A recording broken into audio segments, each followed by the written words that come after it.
Hello friends, welcome to Chaitanya institute of police. So మనం ఆదివారం 19th January రోజు మనం ఎగ్జామినేషన్ ఏదైతే ఎస్ఐ అండ్ పీసీకి కండక్ట్ చేసుకున్నామో, సో మార్నింగ్ 9 AM మనం ఎగ్జామ్ కండక్ట్ చేస్తాం. సో ఆ ఎగ్జామ్లో మనం ఎస్ఐ అండ్ పీసీకి కండక్ట్ చేసిన ఎగ్జామినేషన్లో ఉన్నటువంటి ప్రశ్నలను మనం ఇప్పుడు ఎక్స్ప్లెనేషన్ వీడియో ద్వారా చూద్దామండి. సో ఇప్పుడు నేను మొదటగా ఈ యొక్క వీడియో ద్వారా నేను ప్రశ్నలు 1వ ప్రశ్న నుంచి నేను స్టార్ట్ చేస్తున్నాను. మీ దగ్గర క్వశ్చన్ బుక్లెట్ ఉంటే మీరు బెస్ట్ ఏంటంటే క్వశ్చన్ బుక్లెట్ని మీరు దగ్గర పెట్టుకొని ఆ యొక్క క్వశ్చన్ బుక్లెట్ని చూస్తూ ఇక్కడ క్వశ్చన్స్ను వినడానికి మీరు ప్రయత్నించండి. సో మొదటి ప్రశ్న చెప్తున్నాను. If m and n are the number of rotations of hour hand and minutes hand of a clock respectively in 84 hours, then n minus m. ఒక గడియారంలో 84 గంటలలో గంటల ముళ్ళు మరియు నిమిషాల ముళ్ళు వరుసగా m సార్లు మరియు n సార్లు పూర్తి భ్రమణం చేస్తే n - m విలువ ఎంత అంటున్నాడండి. m - n విలువ ఎంత అని చెప్పి అడుగుతూ ఉన్నాడు. సో ఇప్పుడు చూద్దామండి. సో ఇక్కడ గుర్తుపెట్టుకోవాల్సింది ఏంటంటే, సో ఇక్కడ గంటల ముళ్ళు మొదటి నెంబర్ అండి, అది ఎంగా తీసుకున్నాడు. నిమిషాల ముళ్ళు n తీసుకున్నాడు, అది రెండవ నెంబర్గా తీసుకున్నారు. అంటే మనం మొదట ఇక్కడ చూడండి, ఇక్కడ n అనేది ఇక్కడ ఏం తీసుకోవాలంటే మినిట్స్ అండ్ రొటేషన్ తీసుకోవాలి. సో నెక్స్ట్ m అనేది ఇక్కడ అవర్ హ్యాండ్ యొక్క రొటేషన్స్ తీసుకోవాలి. ఇక్కడ మీరు గుర్తుంచుకోవాల్సింది ఏంటంటే, ఒక మినిట్ హ్యాండ్ అనేది ఒక గంటలో ఒక కంప్లీట్ రెవల్యూషన్ చేస్తుందని చెప్పుకుంటాం అండి. అంటే ఎందుకంటే ఇక్కడ సింపుల్గా చెప్పాలి అంటే మినిట్ హ్యాండ్ ఇక్కడ 12 దగ్గర స్టార్ట్ చేసాం అనుకుందాం. సో 12 దగ్గర స్టార్ట్ చేసి మరలా 12కి రావడానికి ఒక పూర్తి భ్రమణం 1 కంప్లీట్ రెవల్యూషన్ అని చెప్తాం. అంటే ఇక్కడ మినిట్ హ్యాండ్ 1 కంప్లీట్ రెవల్యూషన్ చేయడానికి ఇట్ టేక్స్ 1 అవర్ అండి. మరి 1 అవర్లో అది మినిట్ హ్యాండ్ అనేది ఒక రొటేషన్ చేస్తుందంటే మరి 84 అవర్స్లో ఎన్ని రొటేషన్ చేస్తుందంటే సింపుల్గా మనం 84 రొటేషన్స్ చేస్తుందని తీసుకోవాలి. అదేవిధంగా ఇక్కడ చూడండి, m అనేది అవర్ హ్యాండ్ అండి, hour hand. So hour hand అనేది ఇక్కడ 84 అవర్స్ అంటున్నాడు కాబట్టి అవర్ హ్యాండ్ అనేది ఫర్ ఎగ్జాంపుల్ మనం ఇక్కడ ఒక అవర్ హ్యాండ్కి సో కంప్లీట్ రెవల్యూషన్ చేయడానికి 12 అవర్స్ పట్టింది. ఎందుకంటే ఇక్కడ 12 దగ్గర బయలుదేరి మరలా 12 రావాలంటే 1 కంప్లీట్ రెవల్యూషన్ అండి. ఒక కంప్లీట్ రెవల్యూషన్కి 12 అవర్స్ పడుతుంది అంటే అది 84 అవర్స్లో 12 × 7 అండి. 12 × 7 84 అవర్స్ కాబట్టి అది 7 రొటేషన్ చేస్తుందని చెప్పుకోవాలి. అంటే 84 అవర్స్లో మనకి టోటల్గా ఎన్ని రొటేషన్ చేస్తుందంటే ఓన్లీ 7 రొటేషన్స్ మాత్రమే చేస్తుంది. ఎందుకంటే ఈచ్ 12 అవర్స్కి 1 రొటేషన్ అన్నప్పుడు మన 84 అవర్స్లో ఓన్లీ 12 7 84 కాబట్టి 7 రొటేషన్ చేస్తుంది. అంటే ఇక్కడ n వాల్యూ మినిట్ హ్యాండ్ 84 గంటల్లో 84 రొటేషన్ చేస్తుంది. అదే m వాల్యూ అవర్ హ్యాండ్ అనేది 84 గంటల్లో 7 రొటేషన్ చేస్తాయి. అది ఇక్కడ మనకి అడుగుతున్న ప్రశ్న ఏంటంటే n - m విలువ ఎంత అన్నాడండి. సింపుల్గా 84లో 7 సబ్ట్రాక్ట్ చేద్దాం, 77 రొటేషన్స్ అండి. ఈ యొక్క ప్రశ్నకి సమాధానం సో థర్డ్ ఆప్షన్ అనేది 77 రొటేషన్స్ n - mగా మనం ఇక్కడ తీసుకోవచ్చు. రెండవ ప్రశ్న చూద్దాం.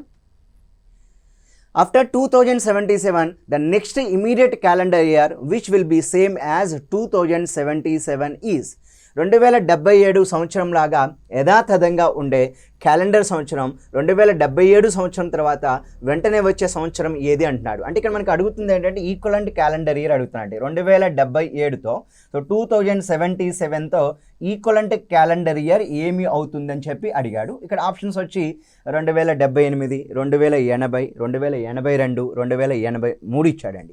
సో ఒకసారి తీసుకుంటే 77 అండి. సో ఈక్వలెంట్ క్యాలెండర్ అన్నప్పుడు లాస్ట్ 2 డిజిట్ నెంబర్ని మనం ఇక్కడ 4తో డివిజన్ చేద్దాం. సో 4తో డివిజన్ చేసినప్పుడు సో 4 అనేది ఇక్కడ సో 7లో 1 టైం అండి. సో 4 1 = 4 వస్తుంది. ఇంకా 37 కాబట్టి 4 9 అంటే 19 ఎంత అంటే 76. ఇక్కడ రిమైండర్ వచ్చి ఎంత వస్తుందంటే 1 రిమైండర్ అనేది వస్తుందండి. ఎప్పుడైతే మనకి 1 రిమైండర్ వచ్చిందో సో సింపుల్గా మీరు ఎప్పుడు కూడా ఏం చేయాలి అంటే 2077కి మనం 6 అనే నెంబర్ యాడ్ చేయాలండి. సో 2083 అవుతుంది. అంటే ఇక్కడ మనకి సింపుల్గా చెప్పాలంటే సో లాస్ట్ 2 డిజిట్ నెంబర్ని 4తో డివిజన్ చేసినప్పుడు రిమైండర్ 1 వచ్చినప్పుడు so same calendar year shortcut మీరు నేర్చుకోవాలి. సో రిమైండర్ 1 వచ్చినప్పుడు 6 యాడ్ చేయాలి, 2083. కనుక 2077తో సమానమైన క్యాలెండర్ సంవత్సరం 2083గా చెప్పాలి. Answer will B so fourth option 2083 అనేది సరైన సమాధానంగా తీసుకోవాలి. అంటే ఇక్కడ మీకు ఫ్రెండ్స్ ఎప్పుడు కూడా గుర్తుంచుకోండి, రిమైండర్ 0 వచ్చిందనుకోండి ఫాలోయింగ్ ఇయర్కి +28 యాడ్ చేయాలి సేమ్ క్యాలెండర్లో. అదే రిమైండర్ 1 వచ్చిందనుకోండి 6 అనే నెంబర్ని యాడ్ చేయాలి. అదే మనం ఇక్కడ రిమైండర్ 2 కానీ లేదా రిమైండర్ 3 కానీ వచ్చినప్పుడు ఎంత యాడ్ చేయాలంటే 11 యాడ్ చేయాలి. మరి ఈ రిమైండర్ ఎక్కడి నుంచి వస్తుంది? ఇచ్చిన సంవత్సరపు సంఖ్యలో చివరి 2 అంకెలని మనం ఇక్కడ 4తో డివిజన్ చేయాలి. సో 4తో డివిజన్ చేసినప్పుడు will get the same number. Ramesh voice వస్తుంది కదా? Okay right. కాబట్టి ఇక్కడ ఈ యొక్క ప్రశ్నకి 2077కి రిమైండర్ 1 కనుక 6 కలిపామండి, 2083 అనేది ఈక్వలెంట్ క్యాలెండర్ ఇయర్గా మనం ఇక్కడ తీసుకోవాలి. సో నెక్స్ట్ థర్డ్ చూడండి. P alone can do a piece of work in 10 days and Q alone can do the same work in 15 days. P and Q agreed to complete the work for rupees 1,20,000. With the help of R, they finished the work in 5 days. Then the amount to be paid to R is అన్నాడు. So 1/3 of the amount to be paid to Q equal to the amount to be paid to Q, half of the amount to be paid to P, 1/3 of the amount to be paid to P అండి. ఇక్కడ ఏమంటున్నారంటే question, so P అనే వ్యక్తి ఉన్నాడంటే ఆ యొక్క వ్యక్తి so 10 రోజుల్లో ఒక పనిని పూర్తి చేయగలడు. అదే Q అనే వ్యక్తి తీసుకున్నప్పుడు ఆ Q అనే వ్యక్తి అనేవాడు సో మనకి ఇక్కడ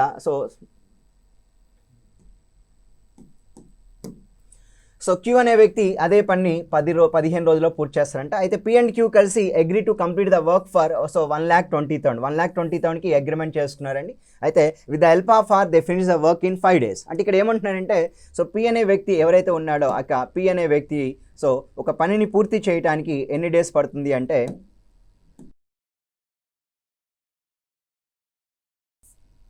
రైట్. సో P అనే వ్యక్తికి ఒక పనిని పూర్తి చేయడానికి ఇక్కడ మనకి సో 10 days పడుతుందండి. సో P అనే వ్యక్తి ఆ పనిని 10 daysలో పూర్తి చేస్తాడు. Q అనే వ్యక్తి అయితే 15 రోజుల్లో పూర్తి చేస్తాడు. With the help of R, PQR ఈ ముగ్గురు కలిసి అదే పని ఎన్ని రోజుల్లో పూర్తి చేస్తారంటే సో 5 రోజుల్లో పూర్తి చేస్తారంటే అయితే అగ్రిమెంట్ ఎంత అంటే 1,20,000 రూపాయలకి ఆ యొక్క కాంట్రాక్ట్ ఒప్పుకున్నారు. అయితే so find the amount to be pay to R, ఆర్కి ఎంత అమౌంట్ పే చేయాలంటున్నాడు. సో ఎప్పుడు కూడా మీరు గుర్తుంచుకోవాల్సింది ఇండివిజువల్గా వాళ్ళ P యొక్క కెపాసిటీ, Q యొక్క కెపాసిటీ, ఆర్ యొక్క కెపాసిటీ మనం కనుక్కోవడానికి ప్రయత్నించాలండి. సో మనం ఇంట్రీ మెథడ్లో చేసానుకోండి 10, 15, 5 అండి. సో ఈ యొక్క నెంబర్స్కి మనం ఎల్సిఎం ఎంత తీసుకోవచ్చు అంటే 30 యూనిట్స్గా మనం ఇక్కడ సింపుల్గా తీసుకోవచ్చు. ఎందుకంటే 10కి 15కి 5కి సో ఎల్సిఎం విల్ బి 30 తీసుకుందాం. సో 10 అనేది ఇక్కడ 3 times కనుక P యొక్క కెపాసిటీ 3 units పర్ డే తీసుకోవచ్చు. సో Q కెపాసిటీ 15 2 × 30 అండి, 2 units పర్ డే తీసుకుందాం. PQR కలిసి 5 units అంటే 5 6 ముగ్గురు కలిసి 6 units.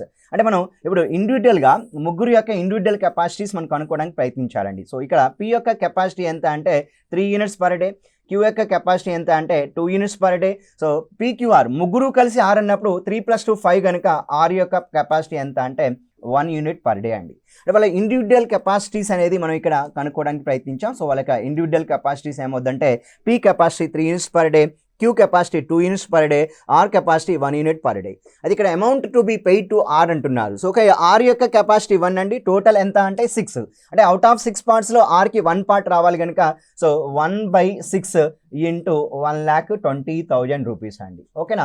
సో కెపాసిటీస్లోనే మనం ఎప్పుడు కూడా డబ్బులను పంచుకోవాలి కనుక ఇక్కడ 6 అనేది 120లో మనకి ఇక్కడ సో సింపుల్గా చెప్పాలంటే 26 అండి. కనుక ఇది ఓవరాల్గా ఎంత కట్ అవుతుందంటే 20 times కనుక ఇక్కడ 20,000 రూపీస్ అనేది ఆర్కి వచ్చేటటువంటి అమౌంట్ అండి. ఇప్పుడు ఆర్కి వచ్చే అమౌంట్ 20,000 రూపీస్ అంటే ఇక్కడ మీరు సింపుల్గా చూడాలి ఆర్కి 20,000 రూపీస్ వచ్చిందంటే సో Qకి వచ్చి 40,000 అవుతుంది, 2 parts కాబట్టి. ఇక్కడ Pకి వచ్చేసరికి 60,000 రూపీస్ అనేది వాళ్ళకి వచ్చేటువంటి అమౌంట్ అండి. అంటే ఇక్కడ P అనే వ్యక్తికి 60,000 రూపాయలు వస్తుంది, Qకి 40,000, ఆర్కి 20,000 వస్తుంది. అది ఇచ్చిన ఆప్షన్స్లో the amount to be paid to R అన్నాడు. ఆర్కి ఇవ్వాల్సిన అమౌంట్ ఎంత అంటే సో సింపుల్గా చెప్పాలి అంటే ఆర్కి ఇచ్చే అమౌంట్ 20K అంటే అది Pలో ఎంత అంటే 60K అంటే 1/3 అవుతుంది. కనుక ఇక్కడ 1/3 of the amount to be paid to Q అన్నాడు. సో Qలో 1/3 అంట, 40లో 1/3 అంటే సో 20,000 అయ్యే అవకాశం లేదు. Equal to the amount to be paid to Q అంట. సో Qకి ఆర్కి సమానంగా వస్తుంది అంటున్నాడు. Wrong answer. Half of the amount to be paid to P అండి. సో Pలో సగం అంట. సో Pలో సగం అంటే 30K అవుద్ది, 20K ఆన్సర్ కాబట్టి ఇది ఆన్సర్ అవ్వదు. Then answer will be 4th option అండి.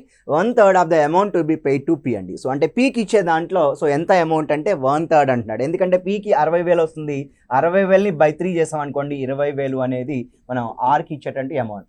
ఆర్కి ఇచ్చే అమౌంట్ P ఇచ్చే అమౌంట్లో 1/3 అంటున్నాడు కాబట్టి option will be 4th option is the correct answer. So తెలుగులో కూడా ఇది చూడండి. సో Pకి చెల్లించే మొత్తంలో 1/3వ వంతు. ఎందుకంటే ఇక్కడ మనకి సో Pకి ఎంత అమౌంట్ వస్తుందంటే 60,000 రూపాయల అమౌంట్ వస్తుంది. సో Qకి వచ్చేసరికి 40,000 రూపాయల అమౌంట్ వస్తుంది, ఆర్కి వచ్చేసరికి 20,000 రూపాయల అమౌంట్ వస్తుంది. సో వీళ్ళ అమౌంట్ని ఎలా పంచాను నేను, వాళ్ళ యొక్క కెపాసిటీస్ని బట్టి మనం పంచామండి. సో P యొక్క కెపాసిటీ 3 అండి, Q యొక్క కెపాసిటీ 2, ఆర్ యొక్క కెపాసిటీ 1 అండి. అంటే టోటల్ 6 parts ఉందంటే దాంట్లో ఆర్కి వచ్చేది 1 part కాబట్టి 1/6 × 1,20,000 చేశాను. అప్పుడు నాకు ఎంత వచ్చిందంటే 20,000 రూపాయలు మనం ఆర్కి ఇవ్వాల్సిన అమౌంట్. మరి 20,000 రూపాయలు ఆర్కి ఇవ్వాల్సిన అమౌంట్ అనేది సో దీంట్లో 1/3 కాబట్టి సో ఆన్సర్ విల్ బి Pకి చెల్లించే మొత్తంలో 1/3వ వంతు అని చెప్పి ఇక్కడ సమాధానం ఇవ్వవచ్చు. నెక్స్ట్ ప్రశ్న చూద్దాం. 4వ ప్రశ్న. The ratio of a principal and the total amount with r% simple interest rate on that principal after 2 years is x is to y. Then the value of r in terms of x, y అన్నాడు. Okay, the ratio of the principal and the total amount with r% simple interest rate on that principal. అంటే ఇక్కడ వాడు ఏమంటాడంటే, so ప్రిన్సిపల్కి మనం చెల్లించేటువంటి total అమౌంట్కి మధ్య ratio ఏమంటాడంటే x is to y అంటున్నాడు. అయితే ఏ ఇంట్రెస్ట్ రేట్ ఆఫ్ ఇంట్రెస్ట్ అంటే r%తో ఎన్ని సంవత్సరాల్లో, సో ఆఫ్టర్ 2 years అంటున్నాడు. At the rate of simple interest అంటున్నాడు, r% సింపుల్ ఇంట్రెస్ట్ అంటున్నాడు. Then find the value of r in terms of x and y అన్నాడు. సో వెరీ సింపుల్ అండి. ఇక్కడ మనం a into x is equal p into వైగా మనం ఇక్కడ తీసుకోవచ్చు. సో ax ఈజ్ ఈక్వల్ ఎంత అవుతుందంటే py అవుతుంది. అయితే ఇక్కడ ఏఎక్స్ అంటే ఇక్కడ మనం సింపుల్గా చెప్పాలి అంటే అమౌంట్ అంటే మన ఇక్కడ సో ప్రిన్సిపల్ సో ప్లస్ ఇక్కడ సింపుల్ ఇంట్రెస్ట్ రెండు కలిపి వచ్చేదాన్నే మనం జనరల్గా అమౌంట్ అంటాం. So principal plus simple interest into x is equal p y అవుతుంది. సో ఇక్కడ ఆర్ వాల్యూ ఎక్స్వై అంటే ఎక్స్వై విలువల్లో చెప్పమంటున్నాయండి. సో ఫైండ్ ద వాల్యూ, అయితే ఆర్ విలువ ఎక్స్ కామా వైలో అంటున్నాడు. ఇప్పుడు ఎక్స్ కామా వై అంటున్నాడు కాబట్టి ఇక్కడ సింపుల్ ఇంట్రెస్ట్ పీటీఆర్ బై 100 అవుతుంది. సో టీ వాల్యూ మనకి ఇక్కడ సో పీ ప్లస్ సో ఇక్కడ పీటీఆర్ బై 100 అండి. So into x is equal ఎంత అంటే పీవై అవుతుంది. అయితే ఇక్కడ మనం గుర్తుంచుకోవాల్సింది ఈ పీకి ఇక్కడ పీకి కట్ అవుతుందండి. సో అప్పుడు రిమైనింగ్ వాల్యూ ఎంత అవుతుంది, T value 2. So T value so 2 అవుతుంది. ఆర్ వాల్యూ అంటే ఇక్కడ మనం సింపుల్గా 1 + 2r బై 100 ఈజ్ ఈక్వల్ ఎంత అంటే, సో సింపుల్గా చెప్పాలి అంటే ఇక్కడ ఎక్స్ ఉంది కదా, ఎక్స్ అటు పోతే ఏమవుద్దంటే వై బై ఎక్స్ అవుద్దండి. అంటే ఓవరాల్గా 1 అటు పోతే y - 1 అవుద్ది. దాని ఇక్కడ సో ఆర్ ఈజ్ ఈక్వల్ ఏమవుతుందంటే వై బై ఎక్స్ -1. ఓకేనా, సో -1 అవుద్దండి. సో -1 సో ఇంటూ ఇక్కడ 2/100 కదా, అది తీసేస్తే ఏమవుతుందంటే 100/2 అవుతుంది. అంటే ఓవరాల్గా ఈ వాల్యూ ఏమవుతుందంటే y - x by 2 into x 2x అవుద్దండి into 100. So y - x by 2x into 100 అంటున్నాడు. So y - x by 2x into 100 అన్నప్పుడు ఇక్కడ సింపుల్గా ఏం చెప్పాలంటే సో ఆప్షన్ 2 అనేది సరైన సమాధానంగా తీసుకోవాలి. కాబట్టి ఇక్కడ సింపుల్ ఇంట్రెస్ట్ యొక్క బేసిక్స్ మీరు తెలుసుకోవాలండి. ఇక్కడ 2 yearsకి సో ఆర్ విలువ ఎక్స్ కామా వై టర్మ్స్లో చెప్పమంటున్నాడు కాబట్టి ఈ విధంగా తీసుకున్నాను. అంటే ఇక్కడ ప్రిన్సిపల్కి అమౌంట్కి ఉన్న రేషియో ఎక్స్ ఇస్ టు అయితే ఆర్ వాల్యూ ఎక్స్ వైలో చెప్పమంటున్నాడు. కాబట్టి ఇక్కడ నేను అమౌంట్ అంటే ఇక్కడ నేను ఏం రాశానంటే so principal plus simple interest, simple interest అంటే పీటీఆర్ బై 100 రాసా, ఆ విధంగా పీకి పీ కట్ అవుతుంది కనుక సో 1 + TR బై 100 అండి. ఇక్కడ టీ వాల్యూ 2 years కాబట్టి 2r బై 100 అవుతుంది. దెన్ ఆర్ వాల్యూ ఏమవుతుందంటే y - x by 2x into 100గా మనం ఇక్కడ తీసుకోవచ్చు. సో మరొక ప్రశ్న చూద్దాం. 5వ ప్రశ్న. Ajay invested rupees 18,000 at the rate of 10% compound interest per annum. Then the interest he gets after completing the duration of 3 years అన్నాడండి. సో ఆఫ్టర్ 3 years అని చెప్తూ ఉన్నాడు కనుక 18,000 మీద మనం 10% కాంపౌండ్ ఇంట్రెస్ట్ పర్ యానం అంటున్నాడు. Then the interest he gets after completing the duration of the 3 years అని చెప్తూ ఉన్నాడండి. సో ఇక్కడ మనం సింపుల్గా చెప్పాలి అంటే సో ఆర్ వాల్యూ మనకి ఇక్కడ 10% పర్ యానం అంటున్నాడండి. సో 10% పర్ యానం అన్నప్పుడు ఇక్కడ మనం కాంపౌండ్ ఇంట్రెస్ట్ విల్ బి ఎంత చెప్పొచ్చు అంటే 3 yearsకి మనం ఇక్కడ సో ఇక్కడ 33.1 చెప్పొచ్చు అండి. సో 33.1% అనేది so compound interest for how many years అంటే 3 yearsకి మనం ఇక్కడ డైరెక్ట్గా మనం మాట్లాడుకోవచ్చు. కాబట్టి ఇక్కడ కాంపౌండ్ ఇంట్రెస్ట్ యొక్క బేసిక్స్ నేర్చుకోండి. ఆర్ వాల్యూ 10% పర్ యానం అయినప్పుడు సో 2 yearsకి అయితే ఎంత కాంపౌండ్ ఇంట్రెస్ట్ అవుద్ది, అదే 3 yearsకి అయితే ఎంత కాంపౌండ్ ఇంట్రెస్ట్ అవుతుంది తెలుసుకోగలిగితే మీరు చాలా ఈజీగా కనుక్కోవచ్చు అండి. ఇక్కడ నాకు 100% వాల్యూ నాకు ఇక్కడ 18,000 తెలుస్తుంది. సో మరి 18,000 తెలిసినప్పుడు నాకు 33.1 కావాలి కనుక ఇక్కడ 1% వాల్యూ ఎంత అవుతుంది అంటే సో 10% 1800, 1% ఎంత అంటే 180 అండి. అప్పుడు నాకు ఇక్కడ ఎంత కావాలి 33% కావాలి. మరి 33 అంటే 33 ఇంటూ 180 అండి. సో చూద్దాం, ఇక్కడ మల్టిప్లై చేద్దాం. 0 18 3 = 54. సో 18 3 = 54 5 59 అండి. అంటే ఇక్కడ 5940 రూపీస్ అనేది ఇక్కడ 33% వచ్చింది. సో 5940కి దగ్గరగా ఉన్న నెంబర్ సో ఇది ఒక్కటే ఉందండి. 5958 అనేది ఆన్సర్గా మనం చెప్పొచ్చు. ఎందుకంటే ఇంకా 0.1% ఉంది. మరి 0.1% కూడా ఇక్కడ నేను కనుక్కోవడానికి ప్రయత్నిస్తున్నా. సో 0.1% అంటే డెఫినెట్గా 1% ఏంది 180 అండ్ 0.1 అంటే ఎంత అవుద్ది 18 రూపీస్ అవుద్ది. కాబట్టి ఓవరాల్గా ఇక్కడ 33.1% అనేది 3 yearsకి కాంపౌండ్ ఇంట్రెస్ట్ అయినప్పుడు 5940కి 18 యాడ్ చేస్తాం అనుకోండి. సో 5958 అనేది సో సింపుల్గా ఆన్సర్గా మనం ఇక్కడ మాట్లాడుకోవచ్చు. సో ఫ్రెండ్స్ మీరు గుర్తుంచుకోండి, ఆర్ వాల్యూ 10% పర్ యానం అయితే కాంపౌండ్ ఇంట్రెస్ట్ 1 yearకి ఎంత అవుద్ది, 2 yearsకి ఎంత అవుద్ది, 3 yearsకి ఎంత అవుద్ది, 4 yearsకి ఎంత అవుద్ది అనేది సో మీరు షార్ట్కట్ టిప్స్ అనేవి నేర్చుకోగలిగితే ఇటువంటి ప్రాబ్లమ్స్ ఇచ్చినప్పుడు చాలా ఈజీగా మీరు సమాధానం గుర్తించగలుగుతారు. సో